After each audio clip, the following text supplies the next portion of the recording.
Hello and welcome to Electronics 13. Okay, so we've spoken about kind of circuitry and stuff like that. Um, but we do need to keep on thinking about how a continuous flow of electrons will occur. Um, so we require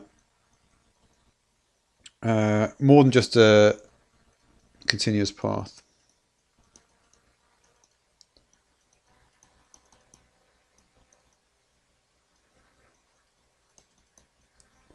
Um, before a continuous flow of electrons will occur.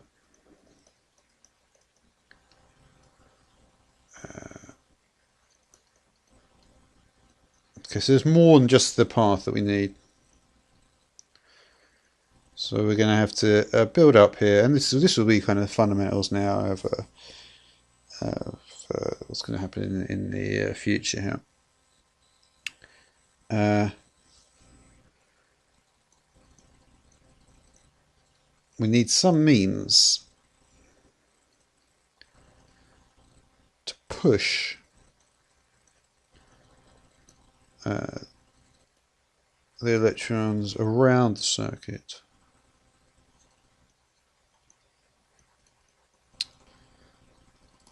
Okay, so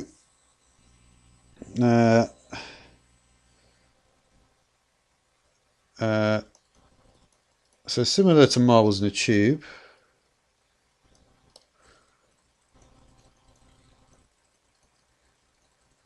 or water in a pipe, which of course are the analogies we've looked at so far.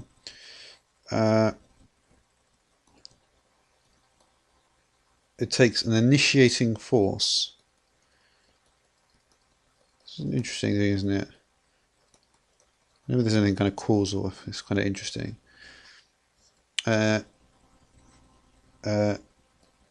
To initiate flow, yeah. All right, so yeah. Okay. With electrons, we're going to look all the way back actually now at static electricity again. Because it's the same. It's the same force at work. It's the same force at work in static electricity. And it's actually kind of good that we're going back to this because this is something, because at the beginning, of course, it didn't work out. It didn't work out the same thing because the surplus was negative. And to be honest, it's kind of it's not great. I don't really like that, but but unfortunately that's how it is. But this time we're actually going to revisit it in much more detail. So hopefully after that, I'll feel a little bit better with it. I mean, I understand because obviously at the beginning I looked exactly why that was the case and how it all began. But yeah, so this force, so static electricity, which is the force produced by an imbalance of electric charge.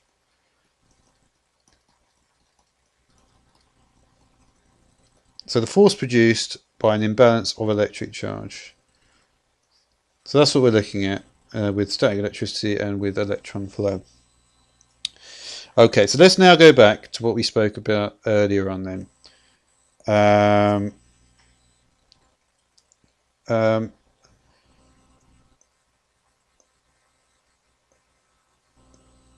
Okay, so yeah, how should I do this? Okay, so after wax and wool have been rubbed together, so we already talked about this.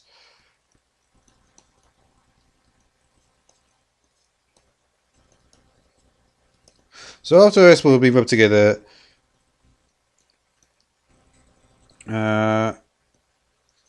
we find that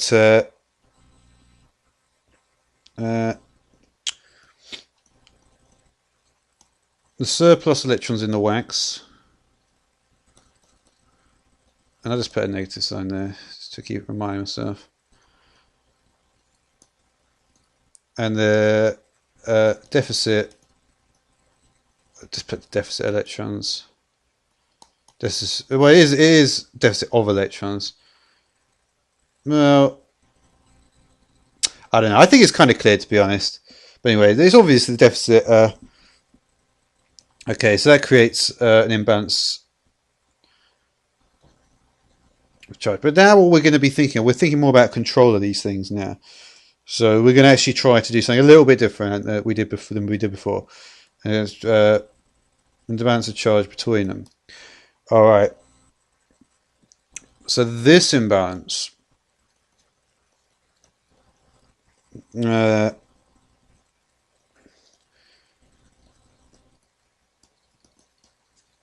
manifests itself as an attractive force between the two objects. All right. So we rub them together. We've got the wax here. It's got all this excess.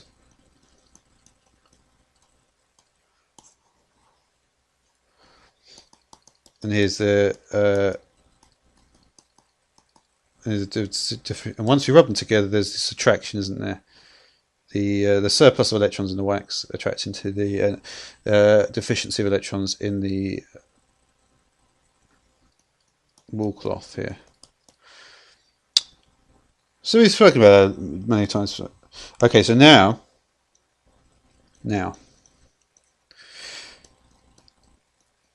if a conductive wire is, well, I put now, so you know this is happening after, is placed, well, yeah.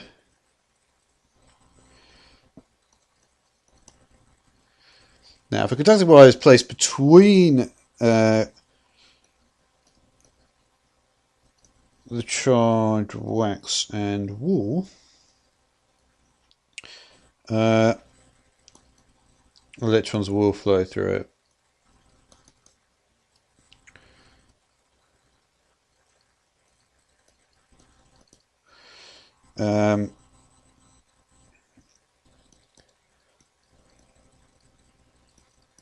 Some of the excess electrons.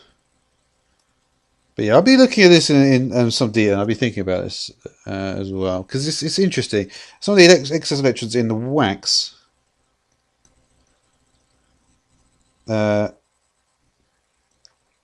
rush through the wire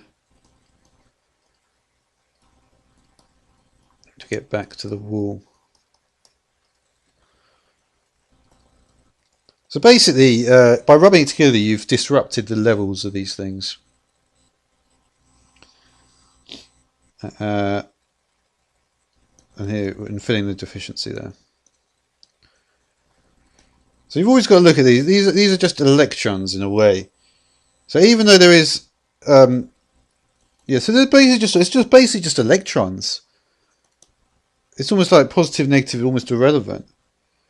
I mean, obviously not going to be irrelevant, but it's just saying it's just a number which is higher or lower. Really, it's just a surplus. We've got you know whatever this number which is greater than this number. Same. All right. So here the picture is. We're going to do the wax here. I kind of prefer. I've always preferred drawing it like that, to be honest. But yeah. But that doesn't really go here. It wasn't the best idea, really. But anyway, so yeah, so the electrons here,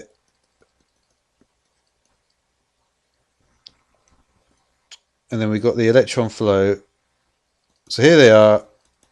These excess electrons are coming into the cloth here, and yeah. Of course, as we've seen before, it's not going to be continuous, but it's going to be some going through anyway. All right, so So yeah, so the point is though is that the imbalance of electrons creates the force.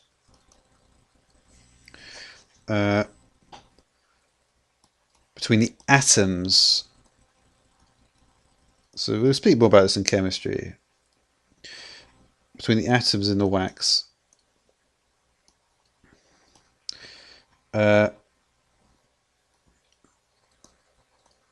the atoms in the wall.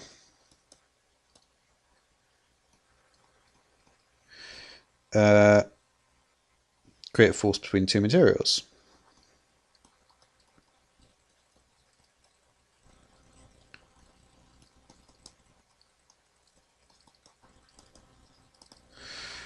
All right.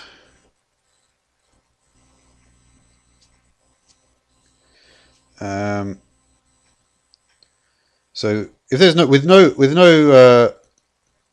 no path, so when they're just i.e. when they're apart, when they're kind of close together but apart,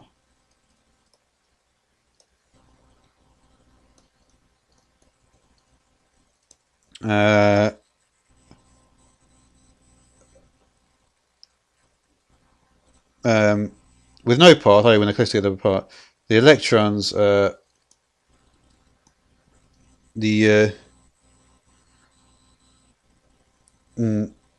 it's not the electrons, all the force.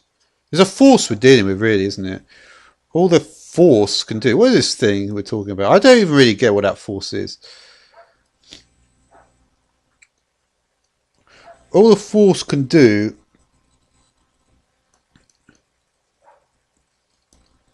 is attract the two objects together. So it's some sort of force that is to do with electrons. Two objects together. Alright, so since we have a conductor now, it can do more than that. Because it's trying to do it, when it's attracting to each other, it's trying to do the same thing. But if we've got a conductor, we can actually make it do that in a one-way direction. Now we have a conductor bridging the gap.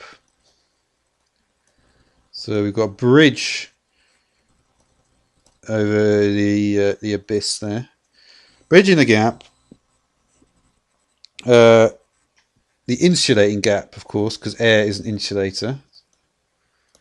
We've got bridging the gap. So the force. Yeah, I think it's probably like electromagnetic or something like that. Will provoke electrons to flow in a uniform direction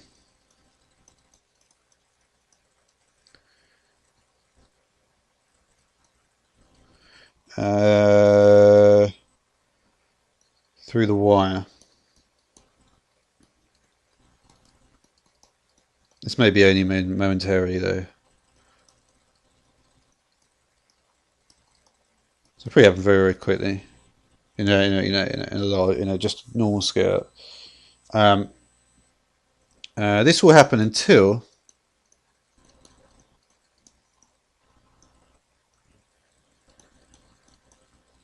the charge in that area has been neutralized.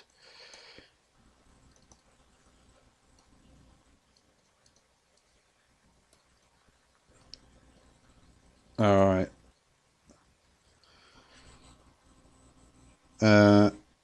Interesting.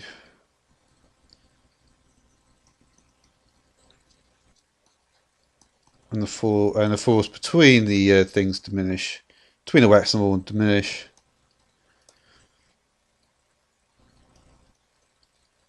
You sort of think that you probably, even if you didn't do this, it probably just somehow work itself out anyway.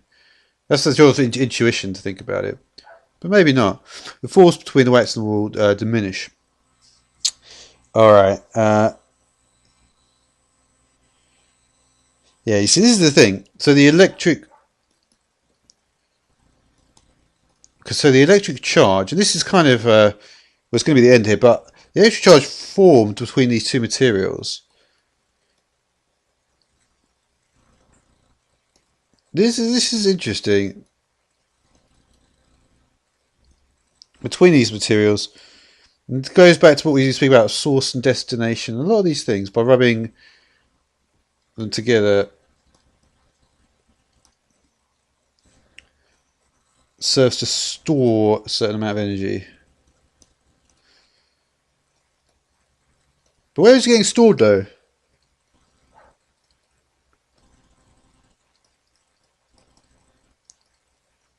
I mean, you can tell, you can tell, like, oh, well, we rubbed the wax all together, and the wax got 10 electrons, and so the wall's got minus 10. But where is it being stored? If you put the wire in the middle, and then you put the 10 that go over from the left, from the the surplus, the negative electron wax, to the deficit positive electron wall cloth, or whatever you want to say about it. The electron formed by rubbing them together. So, well, I guess it's just being stored on the actual piece, isn't it? It's like, so it's got on a wax. So if you imagine the wax is just it's just 100 electrons, and once you rub them together,